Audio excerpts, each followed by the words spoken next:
Hello students, जय श्री कृष्णा। कैसे हैं आप सब? 9th class. और उम्मीद है कि आप सभी स्वस्थ होंगे, तंदुरुस्त होंगे। और स्टूडेंट्स अपने स्टडी पर प्रॉपर ध्यान दें, क्योंकि बगैर स्टडी के कुछ भी नहीं है। आफ्टर ऑल, चलिए आगे के सिलेबस में आगे बढ़ाते हैं। साइंस में सेकंड चैप्टर कर रहे थे और सेकंड चैप्टर में ये सब चीज़ें हमने कर ली थी। कंपाउंड और मैटर के बारे में हम पढ़ रहे थे और कंपाउंड में हमने सॉल्यूशन के कंसंट्रेशन देखी थी। सॉल्यूशन, सॉल्यूट, सॉल्वेंट, तीनों वर्ड स्टूडेंट हमने पढ़े थे। सॉल्यूशन, सॉल्यूट क्या होता है? Which substance can be dissolve, which substance can be dissolve, जो सबस्टांस जो है डिसोल्व हो सके वो क्या कहलाता है? सॉल्यूट कहलाता है। सॉल्वेंट, सॉल्वेंट क्या होता है? In which any substance can dissolve, जिसके अंदर कोई भी, जिसके अंदर घुलने की क्षमता हो वो होगा सॉल्वेंट। और ये मैंने आपको बताया था, जल एक सार्वत्रिक विलायक है। विलायक, विलायक मतलब सॉल्वेंट। तो जल एक सार्वत्रिक विलायक है और सॉल्यूट, सॉल्वेंट, और उन दोनों को मिक्सअप करने पे क्या बनता है? सॉल्यूशन बनता है। आगे सॉल्यूशन की कंसंट्रेशन हमें निकालनी है, तो कंसंट्रेशन निकालने के लिए दो तरीके से ये कल इतनी बातें हमारी हो चुकी थी। कल कंसंट्रेशन सॉल्यूशन की निकालनी है तो उसमें दो तरह से निकाली जाएगी, या मास के अकॉर्डिंग या फिर वॉल्यूम के according. Amount of solute divide by amount of solution, और या फिर amount of solute divide by amount of solvent. दो तरीके से ये निकाली जाती है कंसंट्रेशन। और इसके लिए सैचुरेटेड सॉल्यूशन और अनसैचुरेटेड सॉल्यूशन मैंने यहाँ बताए थे कल आपको। सैचुरेटेड सॉल्यूशन क्या होता है? When no more solute, unsaturated होगा in which more solute can be dissolve at a fixed temperature, एक प्रॉपर टेम्परेचर पे। जब तक किसी सॉल्यूशन के अंदर किसी सॉल्यूट के घुलने की क्षमता है तो वो क्या कहलाता है? Saturated solution. अनसैचुरेटेड सॉल्यूशन कहलाता है।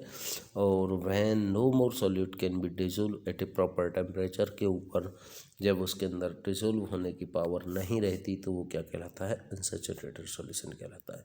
Solubility, the amount of solute present in A saturated solution, saturated solution के अंदर जो सॉल्यूट की जो अमाउंट है वो क्या कहलाती है? जो कि प्रॉपर टेम्परेचर पे फिक्स होती है, और दैट इज कॉल्ड सॉल्युबिलिटी। तो स्टूडेंट्स यहाँ तक हम कर रहे थे और इसके पश्चात भाई मेरे different method of separation of compound of mixture, mixture के कंपाउंड को सेपरेट करना है। उसके अलग अलग तरीके क्या क्या हैं? एक मेथड है इवेपोरेशन। इवेपोरेशन मतलब वाष्पीकरण। In this method in which evaporation जो प्रोसेस है, इवेपोरेशन प्रोसेस में स्टूडेंट्स हम क्या करते हैं? जो सबस्टांस है उसको लो टेम्परेचर पे हम हीट अप करते हैं, और हीट होकर के जो वाटर वगैरह है वो तो उसके अंदर से क्या होता है? इवेपोरेट हो जाता है, और जो अदर मटेरियल है वो उसके अंदर रिमेन जी other material is remain same. We start heating a solution and the solute or solvent can be separated, और वो सब चीज़ें सेपरेट हो जाती हैं। एक होता है सेंट्रीफ्यूगेशन, ये हमारे घरों में जनरली पहले से यूज़ होता चला आया है। इसको हम हिंदी में अपकेंद्रण कहते हैं, सेंट्रीफ्यूगेशन। इस मेथड के द्वारा we can separate solute and solvent by the rotating mixture.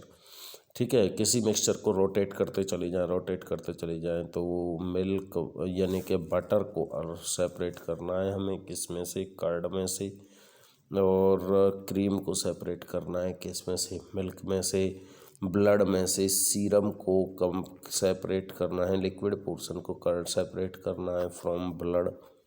ठीक है, ब्लड के अंदर से सीरम को, जो लिक्विड वाला पोर्शन है, प्लाज्मा को सेपरेट करना है, तो this method can be used.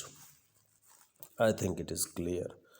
तो यहाँ पे जो है ना बहुत सारे थोड़े से डिफरेंस होते हैं। Difference between distillation and fractional distillation एक मेथड है। डिस्टिलेशन क्या होता है, इससे डिस्टिलेशन कहते हैं आसवन विधि को।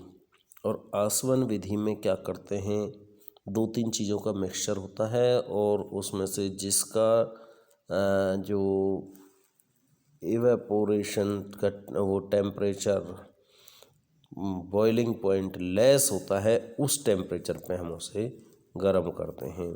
सॉल्यूशन में से सॉल्यूशन हीट किया जाता है किस पे, which have low boiling point जिनका लो होता है उस पे हम उसे गर्म करते हैं। तो ये होता है डिस्टिलेशन।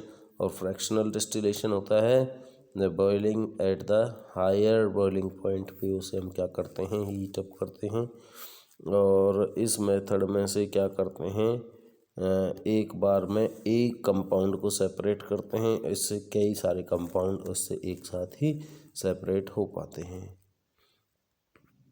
और एलिमेंट्स क्या होते हैं students, elements the substance in which are formed by the single type of atom element कहलाते हैं, जो कि एक तरह के किससे एटम से मिलकर बने हों। ये कई तरह के नाम हो जाएंगे, metal, non metal and metalloid. इन्हें आप जानते हैं। मेटल जो होते हैं उसके अंदर बहुत सारी प्रॉपर्टीज़ होती हैं students.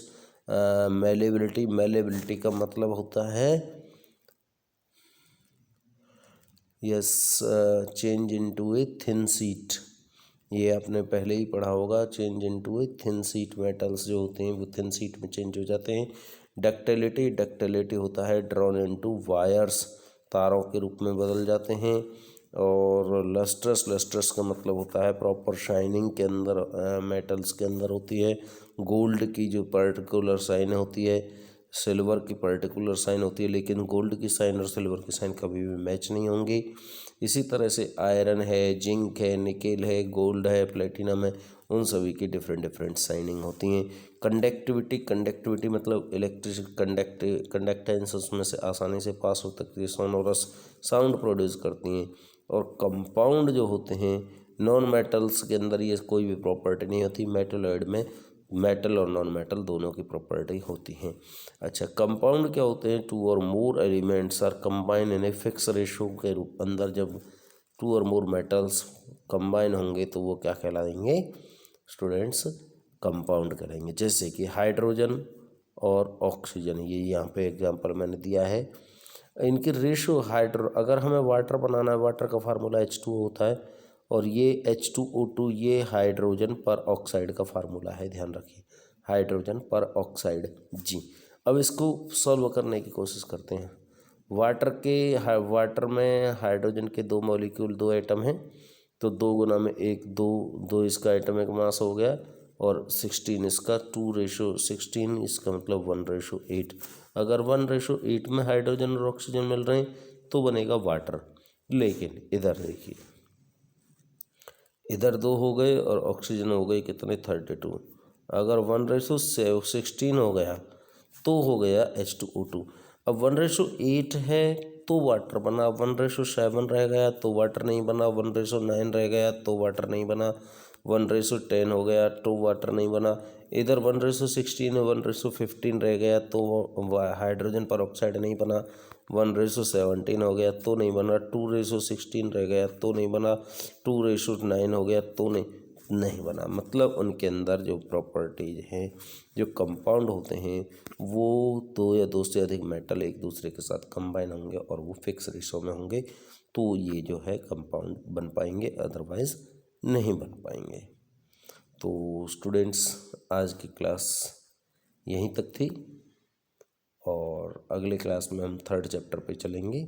Okay, thanks a lot.